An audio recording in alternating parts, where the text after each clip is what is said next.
तो हेलो दोस्तों, welcome to my new video. इस वीडियो में आपका स्वागत है और आई होप आप बहुत ही अच्छे होंगे।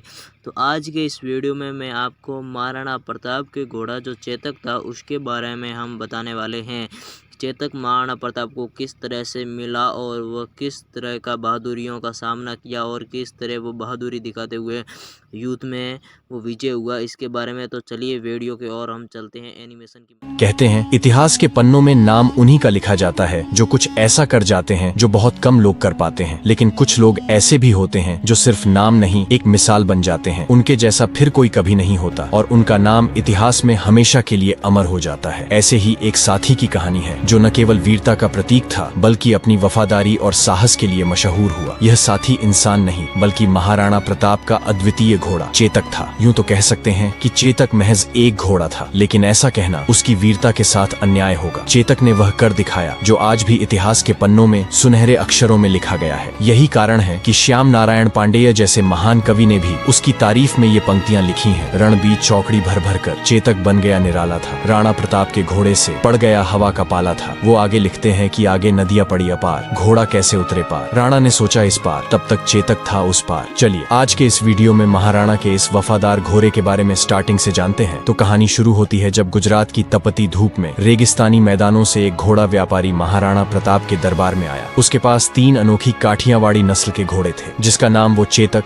त्राटक और अटक बोलता था। व्यापारी ने अपने तीनों घोड़ों पर गर्व करते हुए कहा, महाराज ये घोड़े अद्वितीय हैं, वफादारी और ताकत में सबसे ऊपर। आपके जैसे वीर राजा के लिए ये अनमोल साथी बन सकते हैं। महाराणा प्रताप ने शांत होकर कहा, ये तो मैं मानूंगा ही नहीं जब तक खुद न देख लूं। दिखाओ ये घोड़े वफादार और बहादुर कैसे हैं। व्यापारी ने मुस्कुराते हुए अटक को चुना। उसके पैरों को मोटी रस्सियों से बांध दिया ताकि वह हिल भी न सके और कुछ दूर जाकर एक अजीब तेज आवाज निकाली। आवाज सुनते ही अटक की आंखों में ज्वाला जल उठी। उसे ऐसा लगा जैसे उसका मालिक संकट में हो। वह अपने मालिक की आवाज सुनकर जैसे पागल हो गया था। उसने पूरी ताकत से रस्सियां तोड़ने की कोशिश की, मगर रस्सियां टूटने के बजाय उसके पैर ही शरीर से अलग हो गए और खून बहने लगा। पर अटक अपने स्वामी तक पहुंचने का प्रयास करता रहा, तब तक जब तक उसकी आंखें हमेशा के लिए बंद नहीं हो गईं। महाराणा प्रताप इस दृश्य को देख स्तब्ध रह गए। उन्होंने अपने जीवन में ऐसा अद्वितीय साहस और वफादार घोड़ा कभी नहीं देखा था। इस अविश्वसनीय दृश्य के बाद महाराणा प्रताप ने तुरंत व्यापारी से चेतक और त्राटक दोनों घोड़ों को खरीद लिए। तभी दरबार में खड़े महाराणा के छोटे सौतेले भाई शक्ति सिंह की भी नजरें उन घोड़ों पर टिकी थीं। उनके मन में भी एक वफादार घोड़े रखने की इच्छा थी। महाराणा प्रताप अपने छोटे भाई की इच्छा समझते हुए चेतक को अपने पास रख लिया और त्राटक को उपहार स्वरूप शक्ति सिंह को दे दिया। धीरे धीरे चेतक महाराणा प्रताप का सबसे प्रिय साथी बन गया था। किसी ने ठीक ही कहा है कि अगर आप शेर के साथ रहोगे तो आप भी शेर की तरह बहादुर और शक्तिशाली बन जाओगे। चेतक भी महाराणा प्रताप के साथ रहकर धीरे धीरे उन्हीं की तरह शक्तिमान, तेज और महाबली बन गया था। वह महाराणा को पहाड़ों और घने जंगलों में इस तरह ले जाता मानो हवा से बात कर रहा हो। उसकी चाल में इतनी तेजी थी कि दुश्मन उसे पकड़ ही नहीं पाते। महाराणा भी चेतक को अपने पुत्र के समान मानने लगे और चेतक भी महाराणा के प्रति अटूट निष्ठा और प्रेम दिखाने लगा। धीरे धीरे समय तेजी से बीतने लगा और फिर आया हल्दी घाटी का युद्ध, जहां पर मुगल सेना लगभग 1 लाख सैनिकों की विशाल ताकत के साथ युद्ध के मैदान में उतरी थी। इसके मुकाबले में महाराणा प्रताप की सेना मात्र 20,000 सैनिकों की थी। इस विशाल संख्या के अलावा मुगल सेना के पास कई शक्तिशाली हाथी भी थे जो युद्ध में तबाही मचाने के लिए जाने जाते थे, लेकिन मेवाड़ की सेना के पास हाथियों की संख्या बहुत कम थी। ऐसे में महाराणा को अपने योद्धाओं और खासकर अपने घोड़ों पर ही पूरा भरोसा था। इस युद्ध में महाराणा प्रताप ने चेतक के माथे पर हाथी की नकली सूंड बांध दी थी ताकि वह युद्ध में मुगल सेना के हाथियों को धोखा दे सके। मुगल हाथी चेतक को देखकर उसे अपने बच्चे जैसा समझते थे और उस पर हमला नहीं करते थे। यह महाराणा की युद्ध रणनीति का एक महत्वपूर्ण हिस्सा था। लेकिन कुछ इतिहासकार यह भी कहते हैं कि मुगल सैनिकों को यह भ्रम होता था कि सामने से कोई हाथी धीरे धीरे उनकी ओर आ रहा है, लेकिन यह उनकी सबसे बड़ी भूल साबित होती थी। जैसे ही वे चेतक को हाथी समझकर धीमे होने की उम्मीद करते, चेतक बिजली की रफ्तार से हवा में दौड़ता हुआ मुगलों के बीच पहुंच जाता। उसकी गति इतनी तेज थी कि वह एक पल में ही युद्ध के एक छोर से दूसरे छोर तक पहुंच जाता और मुगलों को चकमा देते हुए उन्हें धूल चटा देता। इसी युद्ध ने चेतक को इतिहास के सुनहरे पन्नों में महान घोषित कर दिया, क्योंकि इस युद्ध में चेतक और महाराणा का साथ ऐसा था मानो दोनों एक दूसरे के विचारों को बिना कहे समझ लेते हों। चेतक न केवल महाराणा के इशारों को पढ़ लेता देता, बल्कि उनकी सुरक्षा के लिए अपनी रणनीति खुद तैयार कर लेता था। इस युद्ध के मैदान में महाराणा ने अगला कदम सोचा भी नहीं होता, चेतक पहले ही उसका अंदाजा लगाकर उसे पूरा करने के लिए तैयार रहता था। चेतक की ताकत और सहन शक्ति की अंदाजा आप इससे लगा सकते हो कि वह महाराणा प्रताप के साथ 81 किलो का भाला, 72 किलो का छाती का कवच, 25-25 किलो की 2 तलवारें और खुद महाराणा का 110 किलो का वजन लेकर युद्ध भूमि में ऐसे दौड़ता मानो हवा को भी मात दे रहा हो। उसकी गति इतनी तेज थी कि दुश्मन उसकी चाल को पकड़ ही नहीं पाते थे। एक पल में वह एक ओर होता और अगले ही पल दुश्मनों के घेरे को चीरता हुआ दूसरी ओर पहुंच जाता। इस युद्ध में मानो चेतक आग उगल रहा था। तभी महाराणा प्रताप ने उसकी लगाम खींचते हुए कहा, चेतक, आज हमें उस मान सिंह तक पहुंचना है। मैं यहाँ बता दूं कि मान सिंह इस युद्ध में मुगलों के सेनापति था। वह भी एक राजपूत था जिसके बुआ या आमेर के सहजादी हरकाबाई से अकबर ने शादी कर लिया था। चेतक ने महाराणा के शब्दों का मानो कोई उत्तर न दिया, बस एक झटका लिया और हवा से बातें करने लगा। अपने माथे पर बंधी नकली हाथी की सूंड के कारण मुगल सेना पहले ही भ्रम में थी। कोई समझ ही नहीं पा रहा था कि ये हाथी इतनी गति से कैसे आगे बढ़ सकता है। जैसे ही चेतक ने मुगल सेना की कतारों को भेदते हुए महाराणा को मानसिंह के करीब ला खड़ा किया, वह अपने पिछले पैरों पर खड़ा हो गया और अपने अगले दोनों पैरों को मानसिंह के हाथी के सिर पर टिका दिया। मानो चेतक के भीतर भी वही ज्वाला जल रही थी जो महाराणा की आंखों में थी। महाराणा प्रताप ने पूरी ताकत से अपनी भाला उठाई और मानसिंह की ओर निशाना साधा, लेकिन ठीक उसी क्षण मानसिंह हाथी के हौदे में छिपकर बच निकला, लेकिन उसका महावत मारा गया। फिर चेतक ने जैसे ही अपने पैर जमीन पर रखने की कोशिश किया, तभी मानसिंह के हाथी की सूंड में बंधी तलवार से चेतक का एक पैर गंभीर रूप से कट गया। इसका फायदा उठाकर मुगलों ने महाराणा को चारों ओर से घेरने का प्रयास शुरू कर दिया। महाराणा भी युद्ध में लड़ते लड़ते अब बुरी तरह से घायल हो चुके थे और उनकी स्थिति गंभीर हो रही थी। इस नाजुक समय में झाला मन्ना, जो महाराणा प्रताप से काफी मिलते जुलते थे और लगभग उनकी जैसी कदकाठी रखते थे, तुरंत महाराणा के पास आए। उन्होंने कहा, महाराणा, आप इस युद्ध को छोड़कर चले जाएं, क्योंकि युद्ध तभी जीते जा सकते हैं जब राजा जीवित रहें। मेवाड़ को आपकी जरूरत है, आपका जीवित रहना अत्यंत आवश्यक है। महाराणा प्रताप पहले तो जाने में संकोच कर रहे थे, लेकिन चेतक की हालत देखकर उन्होंने अपना मुकुट और सिर से राज चिन्ह उतारकर झाला मन्ना को सौंप दिया। इसके बाद वे घायल चेतक पर चढ़कर रणभूमि से जंगल की ओर चल पड़े। इधर रणभूमि में मुगलों को भ्रम हो गया और उन्होंने झाला मन्ना को ही महाराणा समझकर उन पर हमला कर दिया। झाला मन्ना ने अद्वितीय साहस का परिचय देते हुए मुगलों का सामना किया और अपने प्राणों की आहुति देकर अंतिम क्षणों तक मुगलों को रोके रखा, ताकि महाराणा प्रताप सुरक्षित रह सकें और मेवाड़ की लड़ाई जारी रह सके। इधर चेतक अपने घायल पैरों के साथ महाराणा को मुगलों से दूर ले जाने के लिए पूरी ताकत से भाग रहा था। वह अपने घाव के दर्द से कराह रहा था, लेकिन उसकी गति में मानो कोई कमी नहीं थी। ऐसा लग रहा था जैसे वह अपने स्वामी को सुरक्षित रखने की जिद में हवा से बातें कर रहा हो। पीछे मुगलों का कुछ दल लगातार पीछा कर रही थी। तभी एक मुगल सैनिक ने चेतक के घायल पैर पर एक भला फेंका, जिससे चेतक की चोट और भी गंभीर हो गई। इसके बावजूद चेतक ने महाराणा को छोड़ने का नाम नहीं लिया और अपने अंतिम बल के साथ दौड़ता रहा। रास्ते में अचानक एक 26 फीट गहरा नाला आ गया। महाराणा के मन में एक पल को लगा कि अब शायद बचना मुश्किल है। यहीं पर श्याम नारायण पांडेय जी ये लाइन लिखते हैं कि आगे नदियां पड़ी अपार, घोड़ा कैसे उतरे पार। राणा ने सोचा इस पार, तब तक चेतक था उस पार, लेकिन तभी चेतक ने अपनी जिंदगी की सबसे बड़ी छलांग लगाई। अपने आखिरी प्राणों की ताकत से उसने वह नाला पार कर दिया और महाराणा को सुरक्षित दूसरी ओर पहुंचा दिया। मुगल सैनिक उस नाले को पार नहीं कर पाए, लेकिन चेतक की यह विशाल छलांग उसके लिए अंतिम साबित हुई, क्योंकि दूसरी ओर पहुंचते ही वह दर्द में टूटकर गिर पड़ा और वहीं महाराणा के गोद में अपना सर रखकर वीर गति को प्राप्त कर लिया। उसकी इस अंतिम बहादुरी ने महाराणा को मुगलों से सुरक्षित बचा लिया, क्योंकि पीछा करती मुगल सेना इस नाले को पार नहीं कर सकी। तभी अचानक आगे की जंगलों से घोड़ों की टापों की आवाज सुनाई दी। महाराणा ने जब देखा तो उनके सामने उनके सौतेले भाई शक्ति सिंह खड़े थे। शक्ति सिंह, जो हल्दी घाटी के युद्ध में महाराणा के खिलाफ मुगलों की ओर से लड़े थे, अपने बड़े भाई को संकट में देखकर अकबर के पक्ष को छोड़कर तुरंत उनकी सहायता के लिए दौड़ पड़े। उनकी आंखों में पश्चाताप की गहरी भावनाएं थीं। शक्ति सिंह ने महाराणा के पास आकर भारी स्वर में कहा, भैया मुझे माफ कर दो। महाराणा पहले ही चेतक की मृत्यु से दुखी थे। चेतक का यह बलिदान उनके लिए असहनीय था, लेकिन इतने कठिन समय में भी महाराणा ने अपने दिल के बोझ को भुलाकर शक्ति सिंह को क्षमा कर दिया। इस भावुक क्षण के बाद शक्ति सिंह ने महाराणा को अपना घोड़ा त्राटक दे दिया। जैसा कि मैं बताया था, त्राटक को महाराणा ने ही शक्ति सिंह को दिया था। फिर दोनों मिलकर चेतक की वही अंतिम संस्कार किए और उसके बाद महाराणा त्राटक पर बैठकर जंगल की ओर निकल गए। उम्मीद है चेतक की यह बलिदान की कहानी आपको पसंद आया होगा। अगर आप महाराणा प्रताप के बचपन के बारे में जानने में इंटरेस्टेड हो तो आप इस वाले वीडियो को जरूर देखें। चलिए फिर मिलते हैं ऐसे ही वीर लोगों की एक और कहानी के साथ। तब तक के लिए गुड बाय।